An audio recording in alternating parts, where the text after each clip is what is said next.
USA on äsja Poolale tõsise hoiatuse saatnud. Vene sissetung on peatne. Kuna ta laskub üha sügavamale hullumeelsusesse, mille on põhjustanud tema täielik läbikukkumine Ukrainas, otsib Putin kõike, mis aitaks tal võimust kinni hoida. NATO-st uue vaenlase tegemine on tema lahendus. Ja nüüd plaanib ta midagi sünget, mida keegi ei oodanud nii kiiresti juhtuvat. Putin arvab, et Poola ründamine lahendab kõik probleemid. Putin eksib. See saab olema tema viimane rumal viga. 3. juulil tuli uudis avalikuks. USA on hoiatanud Poolat, et Venemaa plaanib mingisugust relvastatud provokatsiooni Poola territooriumil, ning see provokatsioon tuleb pigem varem kui hiljem. The Telegraph teatab, et see uudis pärineb allikatelt, kes töötavad tihedalt Poola presidendi Harold Ofrokiga, ning tundub tõenäoline, et Venemaa rünnak oleks suunatud Poola kriitilise taristu pihta. Suur küsimus on, kuidas Venemaa oma rünnaku läbi viiks. Mõned usuvad, et raketid ja droonid lendavad Poolasse, möödudes Ukrainast, et rünnata sõjalisi rajatisi. Teised arvavad, et võimalik on maismaa sissetung, võib-olla Valgevene abiga, ja võib-olla kaasates ka Venemaa Kaliningradi enklaavi. Üks asi näib kindel olevat. Venemaa valmistub millekski süngeks. Miks Putin ründaks Poolat, kui tal on endiselt käed tööd täis kaotatava sõjaga Ukrainas, on arutluse küsimus. Kuid tundub tõenäoline, et Venemaa juht soovib pigem provotseerida, kui täielikult sisse tungida. See on nii tihti tema taktika. Mõte on pinget tõsta ja paanikat külvata enne midagi palju suuremat, ning see on tegevusplaan, mida oleme näinud Putinit korduvalt kasutamas. Võiks väita, et Venemaa esialgsed agressiooniaktid Ukrainas 2014 aastal olid sarnane provokatsioon, mis oli eelmänguks täiemahulisele sissetungile, mis toimus 8 aastat hiljem. Mõte on rünnata, samal ajal teeskledes teadmatust, sundides sellega vastust, mis paneb Venemaa propagandamasina õigustusi tootma, mida me siis jälgida saame. Me ei tea veel, kas see on Putini mänguplaan, kuid me teame, et paljud NATO sees usuvad, et Venemaa valmistub palju laiaulatuslikumaks konfliktiks kui see, mida me Ukrainas näeme. Ja need ettevalmistused võivad olla valmis varem, kui keegi sooviks. Saksamaa kindralleitnant ja armee inspektor Christian Freuding on juba hoiatanud, et Venemaa on valmis tungima NATO partneri kallale aastaks 2029. Kui rünnak Poola vastu toimub, on Venemaa ajakavast 3 aastat ees või valmistub ta täiemahuliseks sissetungiks, mis võib toimuda mitme aasta pärast. Poola võtab USA hoiatust äärmiselt tõsiselt. Hoiatuse järel ütles Poola peaminister Donald Tusk, et tema riigil on tõsine probleem. Ma ei taha kedagi hirmutada, kuid tulevad kuud võivad olla tõesti otsustavad. Samuti sõja muutliku iseloomu tõttu on need mured eriti tuntavad Balti riikides, ütles Tusk, viidates, et tema hinnangul on Venemaa poolt kujutatav oht isegi laiem, kui USA hoiatab. See pole ainult Poola probleem. Kogu Balti piirkond peaks Venemaaga tegelema, kui ta otsustab sisse tungida. Siiski avaldas Tusk ka, et Poolas praegu paanikat ei valitse. Ärgem kartkem. Me valmistume erinevateks olukordadeks, kuid me ei saa neid eirata. Me oleme ohtudest teadlikud, ka tänu teabele meie liitlastelt, ütles ta. Teisisõnu, Poola on valmis kõigeks, mida Venemaa võib Poola vastu suunata. Ja Tuskil on igati põhjust tunda end vaikselt enesekindlalt. Kui Venemaa tõesti tegutseb ja USA hoiatus osutub tõeks, ei saa Putin Poola üle kerget võitu. Ta teeb suurima vea alates sellest ajast, kui alustas oma niinimetatud erioperatsiooni Ukrainas, sest ta seab Venemaa silmitsi nii suure kaotusega, millest ei tema ega Putin ise ei suuda kunagi taastuda. Aga varsti jõuame selleni, miks see võib olla Putini suurim viga. Kõigepealt vaatame, mida Venemaa plaanib. Spekulatsioone on palju, kuid kõige tõenäolisemad tegevussuunad on need, mida varem mainisime. Droonirünnakud Poola taristu vastu või mingisugune piiriülene sissetung jalaväega. Viimane neist on murettekitavam stsenaarium, kuigi Venemaa ei ole praegu võimeline alustama täiemahulist maismaa sissetungi, arvestades seda, mis Ukrainas toimub. Selle asemel ütleb The Telegraphi poolt mainitud allikas, et Venemaa saadaks tõenäoliselt väikese Vene ja võib-olla ka Valgevene sõdurite üksuse Poola piirist üle justkui katsetuseks. Putini ideaalses, kuid väänatud maailmas tulistaks Poola nende sõdurite pihta kohe, mis võimaldaks Putinil seda juhtumit propagandana ära kasutada. Vaadake, me lihtsalt kõndisime süütult Poola territooriumile ja siis nad tulistasid. Vaene mina, Venemaa on alati ohver. See ei ole tugev propaganda, kuid Putin on korduvalt tõestanud, et tal on vaja vaid kõige nõrgematki ettekäänet, et teha seda, mida ta tegelikult tahab. Tõenäolisemalt oleks Vene vägede Poola sisenemine provokatsioon, mis sunniks Poolat mingisse läbirääkimiste olukorda, kuhu oleks kaasatud ka USA. Seda nähakse Moskva jaoks järjekordse võiduna, teatab The Telegraph. Kui Poola otsustab olukorrast läbirääkimiste teel väljuda, saab Putin kiidelda, et Vene armee tohutu jõud oli poolakatele liiga suur, sundides Poolat lootma läbirääkimistele, mitte omaenda jõule, et Venemaast vabaneda. Ja kui Putin tunneb, et tal veab, võib ta isegi proovida nõuda, et Poola loobuks Ukraina toetamisest nende läbirääkimiste osana. Putin üritab siin luua olukorda, kus võitjaid pole ja see võibki tal õnnestuda. Venemaa on kindlasti oma jõude koondanud, justkui valmistuks rünnakuks NATO idatiival. Kui mitte Poola kaudu, siis võib-olla Balti või Põhjamaade kaudu. Nagu Politico välja toob, näitavad satelliidifotod, et Venemaa on suurendanud oma sõjalist kohalolekut Soome piiril, samuti mitmete teiste Euroopa Liidu ehk EL-i liikmesriikide piiridel. Soome, Rootsi, Norra ja Taani ametnike kogutud luureandmed viitavad sellele, et see piirikontingendi suurendamine võimaldab Venemaal paigutada umbes 115 000 sõdurit Põhjamaade ja Balti territooriumi piirile. Meenub ütlus, et suitsu pole ilma tuleta. See ütlus mõlgub praegu kindlasti paljude poolakate mõttes. Ja on mitu riiki, mis valmistuvad millekski just selliseks, mille eest USA hoiatab. Näiteks Poola on üks neist riikidest koos Soome ning 3 Balti riigi, Eesti, Läti ja Leeduga, mis on välja astunud Ottawa konventsioonist, mis keelustab jalaväemiinide kasutamise. Kõik need riigid väidavad, et Venemaa ei ole kunagi sellele konventsioonile alla kirjutanud ja kasutab selliseid miine Ukrainas. Seega on õiglane, et neil on võimalik neid kasutada venelaste, eriti nende sõdurite vastu, kes on valmis nende piire ületama. Lisaks lõhkeainetele ehitab Poola ka piirirajatisi, mis hõlmavad massiivseid betoonbarjääre, droone Vene droonide vastu ning sensoreid sissetulevate rünnakute tuvastamiseks. Poola on valmistunud. Nad ei usu, et Putin kujutab endast mingit teoreetilist ohtu. Oht on reaalne. USA hoiatus tõestab seda. Ja Poola kavatseb olla valmis, kui peaks toimuma maismaa sissetung. Siis on veel droonid. See tundub olevat tõenäolisem Venemaa tegevussuund, kas või juba sellepärast, et oleme näinud, kuidas Venemaa on varem kasutanud droone Poola hirmutamiseks. Septembris saatis Venemaa 19 drooni Poola õhuruumi, sundides Poolat reageerima. Õhku tõusid hävitajad ja 3 Poola provintsis anti korraldus jääda siseruumidesse. Nii et Vene droonid ei ole Poola jaoks midagi uut.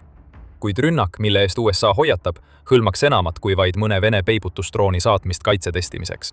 See oleks tegelik rünnak, kus droonid siiksid Poola taristut, võib-olla ründaksid sõjaväebaase või energiarajatisi. Droonirünnak on võimalik, sest Putin saab selle kohta silmagi pilgutamata valetada. Ei, me ei kavatsenud droone Poolasse saata. GPS-süsteemid pidid üles ütlema, väidaks Putin, naeratades endamisi, kui ta pääseb taas ühe provokatsiooniga läbi. Venemaa võiks samuti välja mõelda mõne naeruväärse ettekäände, miks Poolat rünnata, näiteks väites, et riigis surutakse venelasi maha. Alles mais kiitis Vene riigiduuma heaks seaduse, mis lubab Putinil tungida teistesse riikidesse, et kaitsta Vene kodanikke. See lai ulatus on tahtlik, sest seda saab kasutada Putini tegevusele teiste riikide vastu mingi näilise legitiimsuse andmiseks, vähemalt Venemaal, kui mitte mujal. Kõike seda arvesse võttes tuleb Ameerika hoiatus Poolale võtta tõsiselt. Venemaa on juba loonud õigusliku aluse. Venemaa rajab piirirajatisi ning tal on juba Kaliningrad Poola piiri ääres valmis kasutamiseks hüppelauana mingiks sissetungiks või agressiooniaktiks. Aga siin hakkavad asjad muutuma. Rünnak Poola vastu võib tunduda Putini jaoks meisterliku käiguna. See ei ole nii.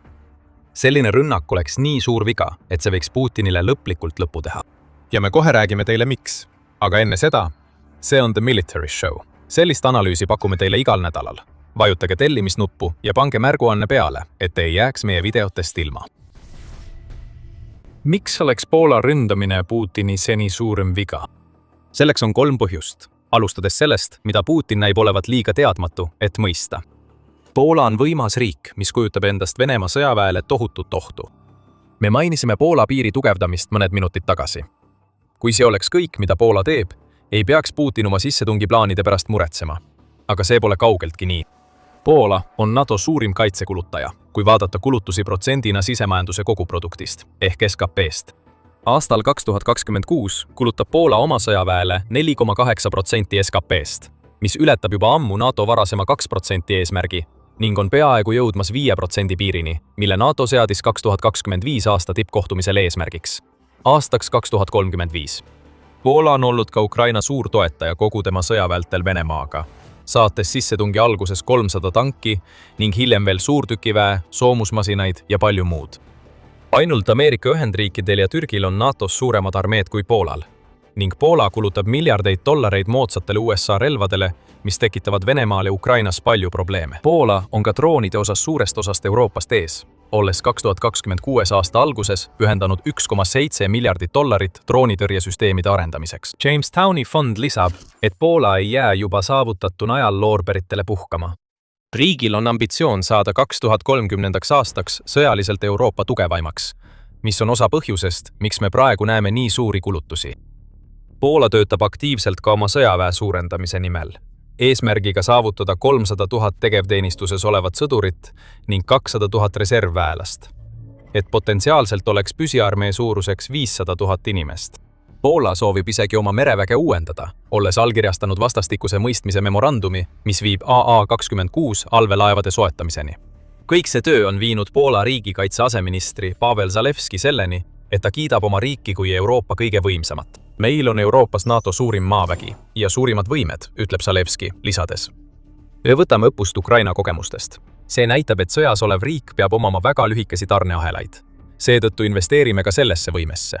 Miski sellest ei ole tühi praalimine. Poola ei väida end olevat tugev ilma seda tõestamata. Riik võtab väga tõsiselt eesmärki saada Euroopa sõjaliseks suurvõimuks, sest ta teab, et Putini Venemaa poolt kujutatav oht on väga reaalne.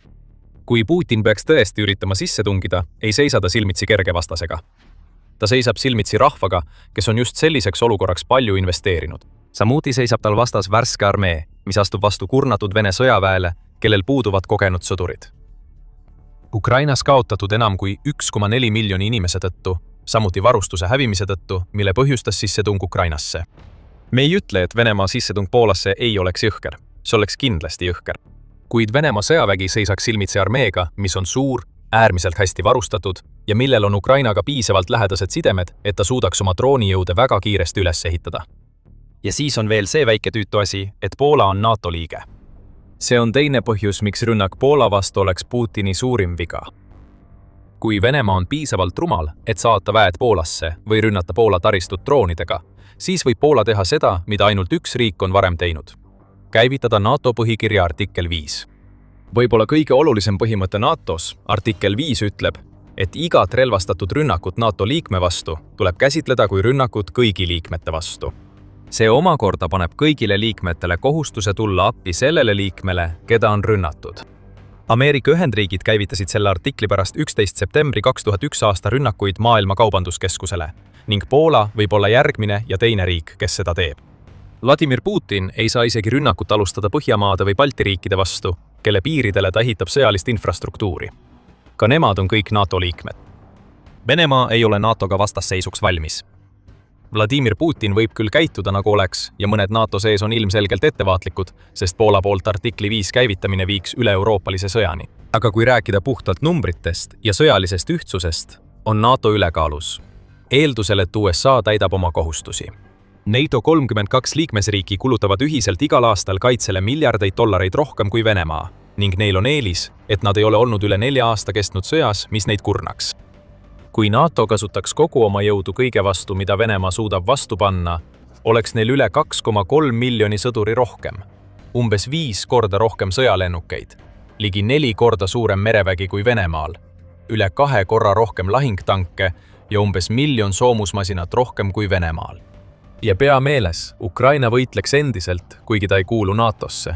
Seega on selge potentsiaal koostööks. Ainus asi, mis takistab NATOl täieliku ülekaalu saavutamast, on kogu selle tulejõu Euroopasse toomine. Logistika oleks hullumeelne, kuid Poola on piisavalt tugev, et hoida oma positsiooni piisavalt kaua, kuni NATO suudab end kokku võtta. Muidugi eeldame, et Venemaa plaanid Poola suhtes vallandavad täiemahulise sõja. See ei pruugi nii minna, aga see toobki meid kolmanda põhjuseni, miks Putini Poola provokatsioon oleks tema kõige rumalam otsus. Kaliningradi probleem. Me mainisime seda Venemaa eksklaavi, mis piirneb Poolaga, kui võimaliku lähtepunkti igale sissetungile, mida Putin plaanib. Seda võiks tõepoolest selleks kasutada, kuid siin on üks probleem. Kaliningrad on Venemaa mandriossast eraldatud ja see teeb sellest sihtmärgi, kui Poola ja NATO tahavad saata Putinile sõnumi, et nad ei ole enam valmis tema mänge kaasa mängima. The Telegraph teetab Holger Neumanni, Saksamaa õhuväe juhi kommentaaridest. Ta ütleb, et Kaliningrad oleks ilmselge sihtmärk, kui Venemaa prooviks Poolas midagi teha. hoiatades, et Saksamaa kaitseb iga tolli NATO territooriumist Venemaa sissetungi vastu. 2025 aasta oktoobris ütles Ben Hodges, kes on endine USA armee ülem Euroopas, et NATO suudaks sõja esimestel tundidel hävitada Kaliningradi koos võtmetähtsusega Vene baasidega, nagu Sevastopol ja Krimm. Isegi Leedu välisminister Kęstutis Budrys on öelnud, et NATOl on vajadusel võimekus hävitada Kaliningradis asuvad Vene õhutõrje- ja raketibaasid maani, kui ta rääkis Kaliningradist. Kui NATO need ähvardused ellu viiks, saadakse selge sõnumi. Poolal ei oleks isegi vaja eksklaavi jalaväega sisse tungida. Ta võiks lihtsalt osaleda õhurünnakus, mis hävitaks Kaliningradi ja sunniks Venemaad võitlema maismaal ainult ühel rindel. Arvestades kõike seda, tuleb küsida, miks Putin üldse kaaluks praegu Poola ründamist? See ei tundu esmapilgul loogiline, eriti kui arvestada võimalikke Poola ja NATO vastuseid ning käimasolevat Ukraina sõda. Võib-olla on selle küsimuse vastus see, et Putin tahab NATOt proovile panna. Ükskõik, milline rünnaka ei tuleks, võib see olla nii piiratud, et sellest ei piisaks Poola tugeva vastuse esilekutsumiseks ega 5. artikli käivitamiseks. Selle asemel võib Putin lihtsalt tahta näha, mis juhtub, kui ta provotseerib viisil, mida ta pole kunagi varem kasutanud. Ja kui ta saab sellise vastuse, nagu ta soovib, näiteks varem mainitud läbirääkimiste stsenaariumi, siis oleks see Putini jaoks piisavalt hea. Ta saaks õõnestada Poola suveräänsust ja püüda luua eelduseid lääne toetuse nõrgenemiseks Ukrainale. See on Putini jaoks tohutu risk. Ja see näitab meile midagi, mida Venemaa president ei taha tunnistada. Putin muutub meeleheitlikuks Venemaa olukorra tõttu Ukrainas. See on omaette risk. Meeleheitlik Putin on ohtlik Putin, sest Venemaa juht võib näha oma Ukraina sõja eskaleerimist üle-euroopaliseks konfliktiks ainsa võimalusena võimul püsida. See loogika tundub kummaline, kuid omamoodi on selles siiski mõte. Ukraina sõja ummikusse kinni jäänud ja nähes, kuidas tema populaarsus kodumaal kahaneb, võib Putini viimane käik olla katse NATOd murda. Lõhe Poola vastu suunatud rünnakule reageerimises võiks olla tema viis seda saavutada. Kui NATO vastab omapoolsete rünnakutega, algaks vastulöökide tsükkel, mida Putin saaks kasutada selleks, et kujutada NATOd Venemaa vaenlasena, toetades nii väidet, mida ta on esitanud juba ammu enne Ukraina sissetungi. Poleks tähtis, et just Putin selle tüli algatas. Oluline oleks see, kas ta suudab selle võitluse vajaduse Vene rahvale piisavalt hästi maha müüa, et neid ühise eesmärgi nimel piisavalt kauaks ühendada, et ta saaks oma ülejäänud elu presidendina elada, selle asemel, et sunniviisiliselt võimult eemaldatud saada. See ongi see, kuidas meeleheide välja näeb. Putini suurim viga oleks Poola karu torkimine ja NATO liidu ülesäratamine, mis on seni keskendunud heidutusele. Venemaa lõpp võib tulla Putini võimujanu tõttu, kuid kogu Putini meeleheide muutub arusaadavaks, kui vaadata, mis praegu Venemaal toimub. Venemaa ise on raskustes, kuna ülekulutamine ja laastavad majandusprobleemid avaldavad survet Putini presidendi ametile. Selle surve leevendamine on üks põhjusi, miks ta kaalub Poola ründamist ja sellest saad kõike teada meie videost. Ja kui see video oli sulle kasulik, siis meil on varuks veel palju teisi videosid. Telli The Military Show ja vajuta teavituste kellukest, et olla kindel, et näed, mis meil järgmisena tulemas on. Ja aitäh vaatamast!